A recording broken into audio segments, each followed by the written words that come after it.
शाही महल की रानी निकली चुड़ैल। आप लोग क्या कर रहे हैं? जल्दी कीजिए, पूर्णमासी की रात अब निकलती जा रही है। मेरे जाने का वक्त अब हो चुका है। मैं आप सभी गांव वालों से हाथ जोड़कर कहती हूँ, इस मिट्टी तेल को उठाइए और इससे मेरे शरीर में आग लगा दीजिए। मेनका, ऐसा मत करो। अगर तुमने मेरा साथ छोड़ दिया तो मैं अकेले कैसे जी पाऊंगा? तुम्हारे बिना मेरी दुनिया अधूरी है मेनका। रानी साहिबा, हमसे यह सब नहीं हो पाएगा। हम आपके शरीर में आग कभी नहीं लगा पाएंगे। हाँ रानी साहिबा, आप ये जुल्म हमसे मत करवाइए। ऐसा करके अब गुनाह के भागीदार हो जाएंगे।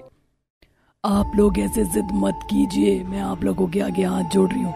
मेरे शरीर को जलाकर भस्म कर दीजिए। पूर्णमासी की रात में खत्म होती जा रही है। मैं कहती हूँ जल्दी कीजिए।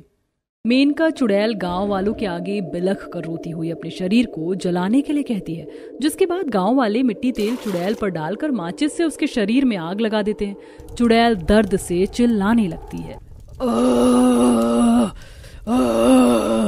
नहीं नहीं, बचाओ। रानी साहिबा, नहीं रानी साहिबा, आपने ऐसा क्यों किया?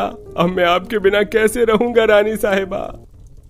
रानी साहिबा, आप हमें छोड़कर क्यों चली गई? रानी साहिबा, आपने हमसे ऐसा क्यों करवाया? रानी साहिबा, आप हमें छोड़कर क्यों चली गई? रानी साहिबा, आपने हमसे ऐसा क्यों करवाया? आखिर इस भयानक डरावनी शैतानी आत्मा को जलाने के बाद ये गांव वाले ऐसे बिलक बिलक कर क्यों रो रहे थे? और ये आदमी इस चुड़ैल के जाने से खुद को अकेला क्यों महसूस कर रहा है? क्या रिश्ता है इस इंसान का उस चुड़ैल से? ये सब यहाँ क्या चल रहा है? आइए इन सभी उलझी गुत्थियों को सुलझाने के लिए हम कहानी में थोड़ा पीछे चलते हैं। और गांव वालों का क्या हाल चाल है? सब ठीक तो है ना? कोई दिक्कत परेशानी तो नहीं हो रही है ना गांव वालों को? नहीं महारानी साहिबा, जब तक आप हैं तब तक गांव वालों को किसी भी तरह की कोई दिक्कत कैसे हो सकती है? हाँ रानी साहिबा, गांव में सब एकदम ठीक है और गांव के लोग तो दिन रात बस आपका नाम जपते हैं। अरे ये सब करने की क्या जरूरत है? ये तो मेरा कर्तव्य है। शाही महल से लेकर गांव तक सब कुछ एकदम ठीक चल रहा होता है। तभी एक रोज तेज तेज बिजलियां कड़कती हैं, चारों तरफ तेज आंधी चलनी शुरू हो जाती है और उसके बाद तेजी से बारिश होने लगती है, जिससे हरिया नाम के एक गरीब परिवार का घर टूटकर बिखर जाता है। परिवार के सदस्यों के शरीर पर गहरे जख्म भी आते हैं। हे भगवान, ये कैसा अनर्थ कर दिया तूने हम गरीबों के साथ। इस भयानक मॉनसून में हम बिना घर के कहाँ जाएंगे? और तो और मेरे पास अपने परिवार के शरीर पर लगे इन गहरे जख्मों का इलाज कराने के लिए भी रुपया नहीं है। पिताजी, पिताजी, मेरे सिर से बहुत खून आ रहा है, कुछ कहिए पिताजी। पिताजी, पिताजी, मेरे सर से बहुत खून आ रहा है, कुछ कीजिए पिताजी। हरिया अपने परिवार के सदस्यों के साथ परेशान खड़ा होता है। तभी वहाँ उसके पास बलिया आता है। अरे हरिया, ये क्या? तुम्हारे साथ तो बहुत गलत हो गया। हाँ बलिया, क्या करूं? अब तो कुछ समझ नहीं आ रहा, किससे मदद मांगूं? हरिया तुम घबराओ नहीं, मेरी मानो तो तुम शाही महल की रानी के पास जाओ। वो गरीबों की मदद करती हैं, वो तुम्हारी भी मदद करेंगी। बलिया के कहने पर हरिया शाही महल पहुंचता है अपने बीवी बच्चों के साथ। आप लोग कौन हैं और आपके शरीर पर इतने जख्म कैसे हैं? महारानी कहाँ है? महारानी कहाँ है? हमें महारानी से मिलवा दीजिए। हम अपना ये दुख दर्द उन्हीं के आगे कहेंगे। हाँ क्यों नहीं, चलिए, महारानी राजगद्दी पर ही बैठी हैं। चलिए सभी लोग महारानी के पास आइए। अरे ये तुम्हारे शरीर पर इतने जख्म कैसे लगे हैं? और ये छोटा बच्चा, इसके सर से तो खून आ रहा है। महारानी, ये सब कुछ बिगड़ते मौसम की वजह से हुआ है। तेज बारिश और आंधी तूफान से हमारा बांस का घर टूट कर बिखर गया और घर के टूटने के कारण परिवार के सदस्यों के शरीर पर गहरे जख्म भी आए हैं। अच्छा, धीरज रखो, घबराओ मत। मैं हूं ना, मैं करूंगी आप लोगों की मदद। पूजा, जाओ शाही महल के लॉकर से पैसे लेकर आओ। जी महारानी, मैं अभी लेकर आई। अब दासियां लॉकर से पैसे निकालकर महारानी के हाथ में दे देती हैं।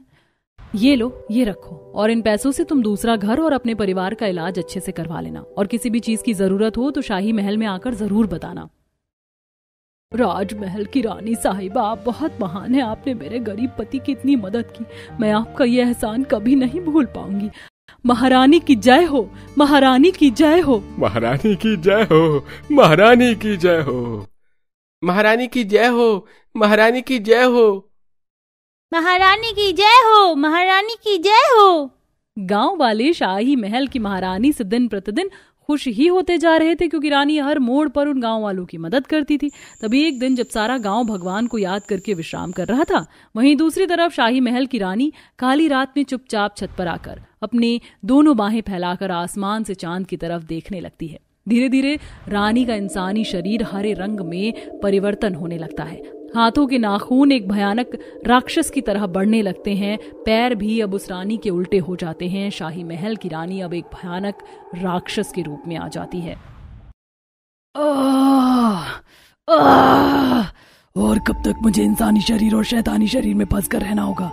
आखिर कब मेरा ये श्राप खत्म होगा और कब मैं पूरी तरीके से चुड़ैल बन पाऊंगी? शाही महल की रानी अपने भयानक शैतानी रूप में छत पर खड़ी होती है और ये सब कुछ सीढ़ियों पर खड़ी दासी पूजा देख लेती है और वो वहां से भागने की कोशिश करती है कि तभी उसके हाथ में उसका मोबाइल फोन बजने लगता है। कौन है वहाँ? नहीं, ऐसा नहीं हो सकता। हमारी शाही महल की रानी चुड़ैल नहीं हो सकती। नहीं, ये सब मैंने क्या देख लिया, मुझे अपनी आंखों पर विश्वास नहीं हो रहा। दासी घबराते हुए सीढ़ियों से उतर रही होती है। कौन है? कौन है वहाँ? रुक जाओ, मैं कहती हूँ रुक जाओ। मेनका चुड़ैल उड़ती हुई सीढ़ियों के पास आती है और दासी को पकड़ लेती है, जिसके बाद मेनका चुड़ैल दासी के गर्दन पर अपने दांतों को गड़ाकर उसको वहीं मार देती है। माफ करना दासी, मैं तुम्हें कभी नहीं मारती अगर तुमने मेरा असली चेहरा यूं चुपचाप देखा ना होता। अगले दिन शाही महल में दूसरी नई दासियां आती हैं। रानी साहिबा, 2 गरीब हैं जो आपसे मिलना चाहते हैं। अरे, तो उन्हें इंतजार क्यों करवा रही हो? जाओ, उसे मेरे पास लेकर आओ। जी महारानी। दोनों दासियां उस गरीब परिवार को लेकर शाही महल की रानी के पास लाती हैं। ये शाही महल की दासियां बदल गईं। ये दासियां हर 2 महीने पर बदल क्यों जाती हैं? शायद ये शाही महल का काम संभालना सबके बस की बात नहीं। पिछली बार जब आया था तब यहां कोई और दासी थी और अब कोई दूसरी दासी है। खैर, मुझे क्या हुआ आप लोगों के साथ? और आपके माथे पर ये शिकंज कैसी है? रानी साहिबा, पूरा परिवार दाने दाने को मोहताज होता जा रहा है। घर में खाने को न तो अनाज है और न खरीदने को पैसा। हाँ महारानी साहिबा, मेरा तो पूरा खेत ही बंजर हो गया है, जिसके बाद न तो खेती हो रही है न हम कुछ पैसे कमा पा रहे हैं। घर की आर्थिक स्थिति भी बहुत खराब हो रही है रानी साहिबा। अच्छा, इतना सब कुछ हो गया और तुम लोग मेरे पास अब आ रहे हो? तुम्हें पता है ना कि मैं गांव वालों को परेशानी में कभी नहीं देख पाती। जी रानी, महारानी, हम ये बात जानते हैं, पर पहले हमने अपने आप कोशिश की और जब हम कुछ नहीं कर पाए तब हम आपके पास आए हैं। मेनका राजगद्दी पर बैठकर गांव के लोगों की समस्याओं पर बातें कर ही रही होती है कि तभी अचानक से मेनका की नजर उसके हाथ पर जाती है, जो धीरे धीरे इंसानी रंग से शैतानी हरे रंग में बदलता जा रहा था। ये क्या हो रहा है? मेरा शरीर इंसानी रूप छोड़ता जा रहा है और शैतानी रूप धारण करता जा रहा है। मुझे यहाँ से निकलना होगा। दासियों, तुम इन लोगों की मदद करो, इन्हें पैसे लाकर दो, मैं अभी आती हूँ। मुझे यहाँ से अभी के अभी जाना होगा, तुम लोग इनकी मदद करो। अब शाही महल की रानी जल्दी जल्दी अपने कक्ष में आती है और अपने भयानक शैतानी रूप को धारण करती है। आज तो बाल बाल बच गई, नहीं तो आज शाही महल की रानी का सच सबके सामने आ जाता। दूसरी तरफ काजल और दीपा हाथों में पैसे लेकर आती हूँ। ये आजकल महारानी को क्या हो गया है? कभी भी अचानक से उठकर चली जाती हैं, कभी भागती हैं, तो कभी खुद को एक कमरे में अचानक से बंद कर लेती हैं। हाँ, जब से मैं आई हूँ तब से मैं भी यही सब देख रही हूँ। कहीं अंदर ही अंदर रानी साहिबा को कुछ हो तो नहीं रहा। मुझे लगता है रानी साहिबा शाही महल में खुद को अकेला महसूस करती हैं। शायद उन्हें शादी कर लेनी चाहिए। अब दोनों ही दासियां गरीबों के हाथ में पैसे देती हैं। वो गरीब पैसे लेकर शाही महल से चले जाते हैं। अगले दिन शाही महल की रानी अपनी शैतानी रूप में स्विमिंग पूल के अंदर नहा रही होती है। कितना सुकून मिल रहा है अपने असली शैतानी चेहरे में आकर। और ये श्राप मुझे पूरी तरीके से चुड़ैल बनकर नहीं रहने देता। पता नहीं कब आएगी पूर्णमासी की रात, मुझसे अब और इंतजार नहीं होता। मेनका शैतानी रूप में स्विमिंग पूल के अंदर नहा ही रही होती कि तभी दरवाजे पर दासी मेनका के कपड़ों को लेकर आती है। रानी साहिबा, रानी साहिबा, आप नहाने आ गई, पर आपने अपने कपड़े तो कक्ष में ही भूल गई थी। दरवाजा खोलिए, मैं आपके कपड़े लेकर आई हूँ। इस दासी को भी अभी आना था। अच्छा कोई बात नहीं, तुम मेरे कपड़े कक्ष में ही रख दो, अभी यहाँ पर पहनने के लिए कपड़े हैं। ठीक है रानी साहिबा, आप नहा कर बाहर आइए, तब तक मैं आपका खाना लगा देती हूँ। अब मेनका नहा कर बाहर आती है, जहाँ दासियां मेनका के लिए शाही खाना परोसती हैं। तुम कहो ना रानी साहिबा से। अरे मैं क्या कहूँ, मुझे समझ नहीं आ रहा, तुम कहो ना। अरे थोड़ा धीरे बोलो, रानी साहिबा सुन लेंगी। अरे ये तीनों दासियां मिलकर क्या खुसुर फुसुर कर रही हो, जो भी है साफ साफ कहो। वो रानी साहिबा, हमको ऐसा लगता है कि आपको शादी कर लेनी चाहिए, इससे आपका मन लगा रहेगा। हाँ रानी साहिबा, इससे आपको अकेला भी महसूस नहीं होगा। अच्छा मैं सोच कर बताती हूँ इस बारे में। अब दासियों के कई बार कहने पर मेनका एक हैंडसम लड़के से शादी करती है। दासियां रानी और उस राजकुमार का गृह प्रवेश करती हुई उनके ऊपर फूल बरसाती हैं। आइए रानी साहिबा, शाही महल के अंदर प्रवेश कीजिए। कुछ देर बाद मेनका घूंघट करके अपने सजे हुए बेड पर बैठी होती है कि तभी कमरे में शिवम आता है और वो मेनका के नजदीक जाकर उसके घूंघट को ऊपर करता है और घूंघट करते ही शिवम 2 फीट दूर जाकर जमीन पर गिरता है। चुड़ैल, तुम रानी नहीं चुड़ैल हो। अरे मेरी शादी तो एक रानी से हुई थी। अब मेनका बेड से उठकर हाथों में दूध का ग्लास लेकर शिवम के नजदीक आती है। मुझसे डरो मत पतिदेव, ये लो मेरे हाथ से ये काजू पिस्ते वाला ये दूध पियो। मैं तुम्हारी पत्नी हूँ, मैं तुम्हारा कुछ नहीं बिगाड़ूंगी। नहीं, मुझसे दूर हो जाओ, तुम मेरी पत्नी नहीं हो, तुम चुड़ैल हो और मैं ये बात सबको बता दूंगा। क्या कहा? सबको बता देगा? पर कैसे? उसके लिए तो तेरा जिंदा रहना जरूरी है और मैं तो तुझे अभी इसी वक्त मार दूंगी। अब मेनका चुड़ैल अपनी सच्चाई को छुपाने के चक्कर में अपने मासूम पति का खून करके उसके शरीर का सारा खून पी जाती है और उसके शरीर के छोटे छोटे टुकड़े करके सारे मांस को खाकर उसका नामो निशान तक मिटा देती है। अगले दिन, रानी साहिबा, महाराज कहीं नजर नहीं आ रहे हैं, वो सुबह से कहाँ हैं? मत ढूंढो अपने महाराज को, क्योंकि वो अब यहाँ कभी नहीं दिखेंगे। वो तुम्हारी महारानी को छोड़कर चले गए। क्या? ऐसा नहीं हो सकता। आप जैसी खूबसूरत रानी को वो छोड़कर कैसे जा सकते हैं?